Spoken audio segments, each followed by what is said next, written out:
महाभारत युद्ध के 36 वर्ष बाद पूरी द्वारका नगरी समुद्र में डूब गई थी।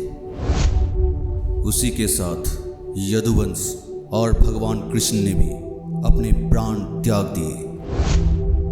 आखिर किसने दी द्वारिका नगरी को भयानक श्राप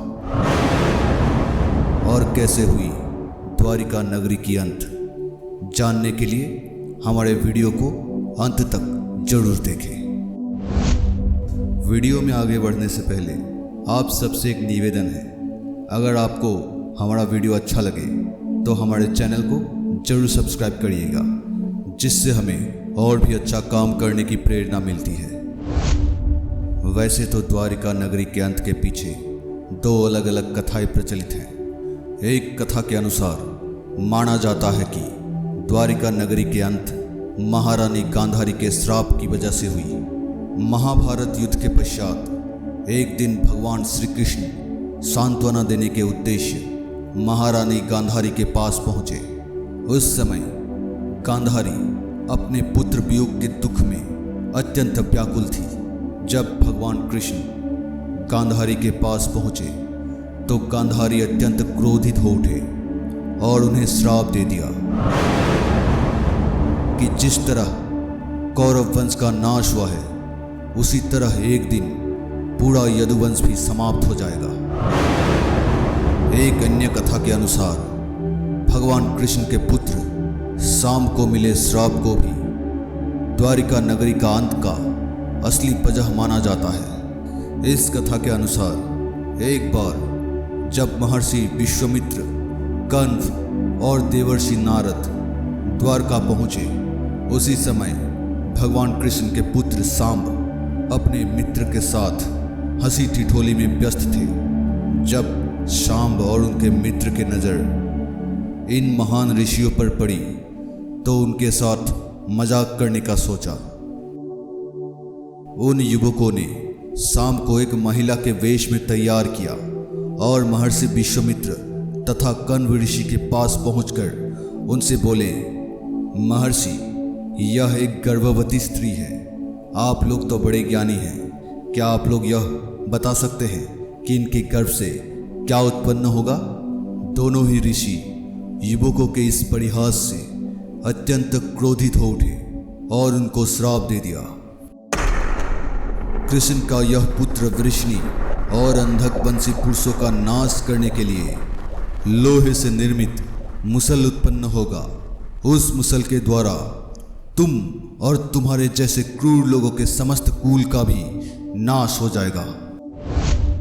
साथ ही महर्षियों ने कहा, उत्पन्न हुए उस मुसल के प्रभाव से केवल भगवान कृष्ण और बलराम ही बच पाएंगे। ऋषि मुनियों का श्राप इतना प्रभावशाली था कि अगले ही दिन शाम ने एक लोहे का मुसल उत्पन्न किया। राजा उग्रसेन को इस बात का पता चलते ही उन्होंने उस मुसल को समुद्र में फेंकवा दिया। उसके पश्चात राजा उग्रसेन और भगवान कृष्ण ने नगर में यह घोषणा करवाई कि आज से कोई भी वृष्णि और अंधकवंशी अपने घर में मदिरा तैयार नहीं करेगा। यदि किसी ने इस आदेश का उल्लंघन किया तो उसे मृत्यु दंड दिया जाएगा। कुछ ही समय में गांधारी का श्राप का असर द्वारिका नगरी पर दिखने लगा। द्वारिका में आए दिन अनहोनियां होने लगे। हर रोज तेज आंधी चलने लगी। नगर में चूहे की संख्या इतनी बढ़ने लगी कि खेत और आहार सब नष्ट करने लगे। इन अजीबो गरीब घटनाओं को देखते हुए भगवान कृष्ण को लगने लगा कि अब गांधारी का श्राप हकीकत में बदलने जा रहा है। तब गांधारी के श्राप के प्रभाव से बचने के लिए श्री कृष्ण ने यदुवंशियों को तीर्थ करने का आदेश दिया। श्री कृष्ण का आदेश पाते ही यदुवंशी समुद्र के तट पर तीर्थ स्थान बनाकर निवास करने लगे। तभी एक युद्ध के दौरान कृष्णपुत्र प्रद्युम्न के मित्र सात्यकी ने वृष्णिवंशी कृतवर्मा का वध कर दिया, जिसे वृष्णिवंशी सहन नहीं कर पाए और उन्होंने सात्यकी सहित कृष्ण के पुत्र प्रद्युम्न का भी वध कर दिया। अपने पुत्र और सात्यकी की मृत्यु का समाचार पाते ही भगवान कृष्ण क्रोधित हो उठे और एक मुट्ठी घास उखाड़ ली। कृष्ण के हाथ में आते ही वह घास वज्र के समान भयंकर लोहे का मुसल में तब्दील हो गई। इसके बाद श्री कृष्ण ने उस मुसल से उन लोगों का संहार करना शुरू कर दिया जिन्होंने अपने ही परिजनों की हत्या की थी। इसी तरह यदुवंश का अंधक, भोज, शिणी, वृष्णिवंश के साथ भयंकर युद्ध शुरू हो गया और सभी का नाश हो गया। अंत में सिर्फ श्री कृष्ण, उनके सारथी दारुक और बलराम ही बचे। इसके पश्चात श्री कृष्ण ने दारुक से तुरंत हस्तिनापुर जाके अर्जुन को द्वारका ले आने को कहा। भगवान श्री कृष्ण द्वारका लौट आए और पिता वासुदेव को इस संहार के बारे में बताया और कहा, आप सभी स्त्री और बच्चों को लेकर अर्जुन के साथ हस्तिनापुर चले जाइए। इसके बाद श्री कृष्ण अपने प्रभास क्षेत्र पहुंचे। उस समय उनके बड़े भाई बलराम जी ध्यान मुद्रा में थे। प्रभु कृष्ण के पहुंचते ही बलराम जी के शरीर से शेषनाग निकले और समुद्र की ओर चला गया।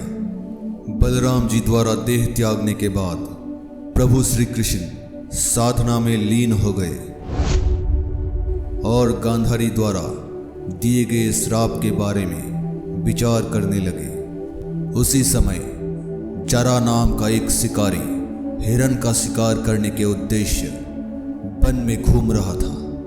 उस शिकारी ने साधना में लीन श्री कृष्ण को एक हिरण समझकर दूर से ही बाण चला दिया। जब वह शिकारी शिकार उठाने पहुंचा तो श्री कृष्ण को देखकर क्षमा मांगने लगा। भगवान कृष्ण ने उस शिकारी को क्षमा कर दिया और अपने प्राणों को त्याग दिया। अर्जुन ने वहां से सभी स्त्री और बच्चों को अपने साथ लेकर हस्तिनापुर की ओर निकल पड़ा।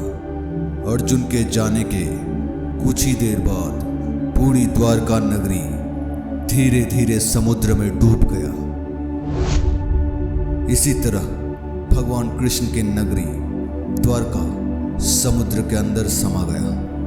दोस्तों, अगर आपको हमारा कहानी अच्छा लगा तो इसे लाइक, शेयर और साथ ही हमारे चैनल जादुई किस्से को सब्सक्राइब करना बिल्कुल मत भूलें।